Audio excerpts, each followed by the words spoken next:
Texas, Oklahoma. So Texas went into this game, if I remember right, as 5.5 point favorites. The over-under was at 60.5. So they hit the over by 4. But Oklahoma won this game outright. And truth be told, I think that Oklahoma outcoached Texas. I think that Oklahoma outplayed Texas. I think that Oklahoma out-physical Texas. Almost in every facet of the game, Oklahoma beat Texas. They were so cotton picking. I can say that because it's the bowl. Cotton picking, physical, and ready to play. And all the things that we said about Texas going into this game, going into the season, how the college football playoffs are right there for you. You know, we did a whole episode on these guys. You know, you've got a really favorable schedule. Now, I don't think that Texas is totally out of the college football playoff. They do need a little bit more magic to happen in order to get back into it. But now, everything that we said about Texas is now available to Oklahoma. 100%. Everything we said. And I think we even danced around that in our preview of this game, that if Oklahoma were to win this game, just flip the script, just flip the names. And that's what Oklahoma's looking at, because the schedules are fairly light on the back half for both these teams. But yeah, Oklahoma blew me away. I think it's clear that they blew Texas away as well. That Texas, I don't know, man, how they wouldn't be ready for a response like that from Oklahoma in this game. But that's the feel that I kind of get. Mm-hmm. Dillon Gabriel was absolutely phenomenal. I didn't know he had a level within him against an opponent like that in a moment like that. I knew he's a tough gamer. He's like that Oklahoma quarterback that they always he's like Baker Mayfield is what I'm going to say. He's not like that Oklahoma quarterback that they always have. But, I mean, he was phenomenal, leads them in rushing. He was phenomenal passing the ball. They did this with some injuries at cornerback, which Texas should really be ashamed of, with the receivers and the matchups that they can create. Mm-hmm. You know, perhaps a little bit of clock mismanagement by Texas here as well. Obviously, It was 4th and 3 or 4, and you don't want to, lose the game because you get cute in that moment. You obviously take the points, I think, but could you have drained some more clock before you give the ball back to Oklahoma? I think you could have. You could have been a little bit more, decisive and to the point about when you're snapping the ball, how you're picking up the yards, how you're setting yourself up for what could have been a game-winning field goal. Yeah. But how do you, at this point, with the season that we saw Oklahoma have a year ago, how do you not have just massive, massive confidence in Brent Venables? I mean, I don't think there's any question now that last year's out the window. That's not going to be the reality for him as a head coach. Yeah. Perhaps he is built for this, which, was, again, a question coming off of 6 and 7. Perhaps Dillon Gabriel's injury, his concussion last year, played more into that than anything else. And the obvious loss of guys like Caleb Williams and transfers that you lose when you lose your head coach and Lincoln Riley. Mm-hmm. Looks out the window to me. Looks totally in the rear view and down the road to me. Oh, yeah. All those things are things of the past. Again, now the college football playoffs are at your fingertips. All you have to do is just not screw it up from here on out.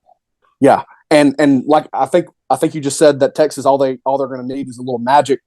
Well, it looks set up here in early October for a rematch of this game in the Big 12 title game.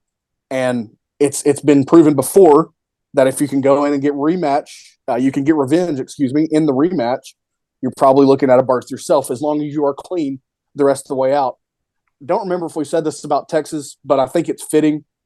I think a loss for them can do wonders for their motivation, for their execution, taking them back to that physical place we saw them play in Alabama. I think it can take them back to that. But they obviously have to execute. They can't slip up again. They're not going to be a playoff team with 2 losses, obviously, even if they win the rematch, if they make it there. And for Oklahoma, I mean, again, you're correct. They're looking just right at the door of the playoff berth. Oh yeah, it's on the fingertips. You mentioned Dillon Gabriel a minute ago, and you've been alluding to Texas.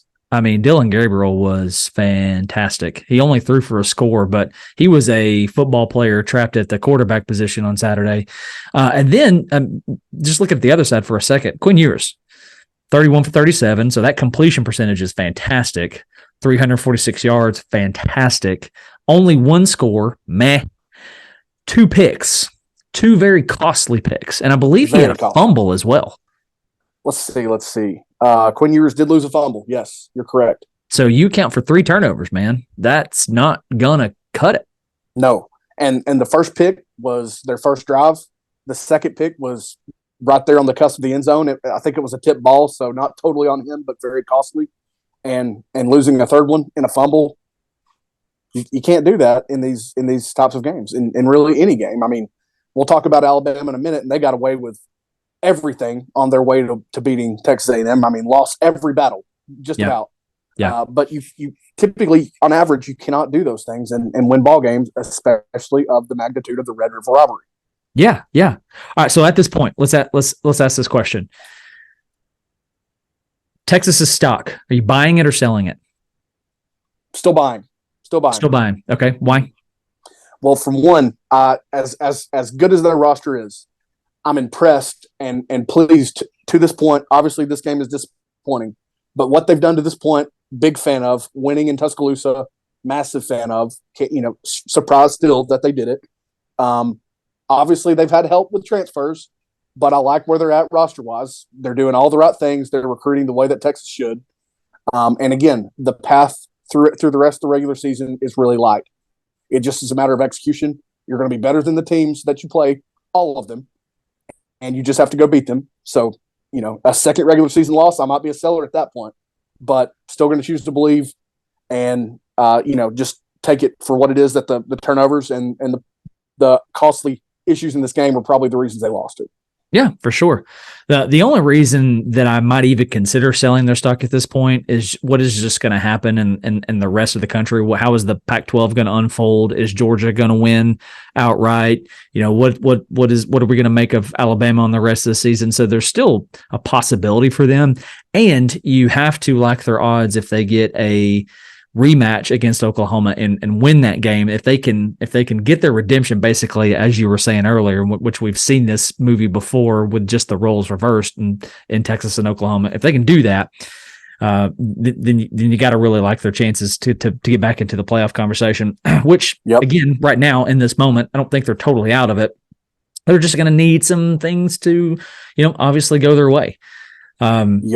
Oklahoma, buying, selling. Buying. Yeah. Because, take my money. I was wrong. I was wrong about this game. I was wrong about Texas A&M, Alabama, and the outcome. They proved a lot to me because I didn't think there was much of a path that they could win this game. Even though we said we wouldn't be surprised really unless Oklahoma ran away with it or something like that. I'm still surprised sitting here today, recapping this game. I'm still surprised that they were able to do it. Like I mentioned earlier about Dillon Gabriel, I didn't know he had that in him. And obviously going forward in terms of after this year, it'll fall on Jackson Arnold or whoever else. If they add a transfer, you name it, it's going to fall on someone not named Dillon Gabriel. But I'm a believer. Venables has won me over. I mean, he's got a signature win in year 2. And I'm gonna give him the benefit of the doubt on basically what you were saying with last year and just the injury to Dillon Gabriel, because look what he brought to this game on Saturday. I mean, the running game, the throwing game, it was all there. The energy. I mean, dude's a ball player. Dude is a leader. Would kill to have a guy like this on any fan or any team who you're a fan of, is what I should say. All right. So one last question before we hop off this segment. Jeff Lebby. I think Jeff Lebby had an incredible impact on this game. But my question is, how much longer before this guy's got a head coaching job? Because how much longer are they going to start before they're going to start getting the Josh Heupel comparisons, right? Or even the Lane Kiffin comparisons? I mean, it's got to be right there, because the things that you see Tennessee do since Heupel has been here with spreading them out wide, the up tempo. I mean, the snapping of the ball every 12 to 14 seconds. How they work from the inside out to the inside runs to the quick screens to the deep ball. I mean, there's so many similarities there. Absolutely. I mean, for one, he coached quarterbacks with Heupel in 2018 at UCF. He was then the OC and the QB coach the next year before going to to Ole Miss with Lane Kiffin when he arrived for 2 years, and Mhm. and there again having basically the Josh Heupel offense, what we see today or have seen at Tennessee, and what we've seen from Heupel all these years. I mean, he's 39 years old. I would say it's getting a little late for I mean, maybe. not that he will never be it, but I'm saying why hasn't it happened yet? Because Yeah. I mean, again, he wasn't doing huge things at schools before UCF in 2018, but it doesn't take long. Look at Dan Lanning. I mean, he wasn't a coordinator for very long before he got his opportunity. Look at Heupel. I mean, one head coaching stint, several OC and QB coach stints prior to his first head coaching opportunity. I don't know, man. I don't know what people are waiting on at this point. 39 years old. It's got to happen soon. I mean, how old is Alex Golish? He's You know right what I'm around that. Yeah, and he might be a little bit older. But I mean, yeah, the similarities are there. Those guys have all worked together. Alex Golish is 39 years old. I mean, it's got to be right there. It's got to be coming soon. Got to be coming soon. All right. Well, nonetheless, we both whiffed on this prediction. I believe you said, I got it written down right here, you said 41-30 Texas. I said 35-31 Texas.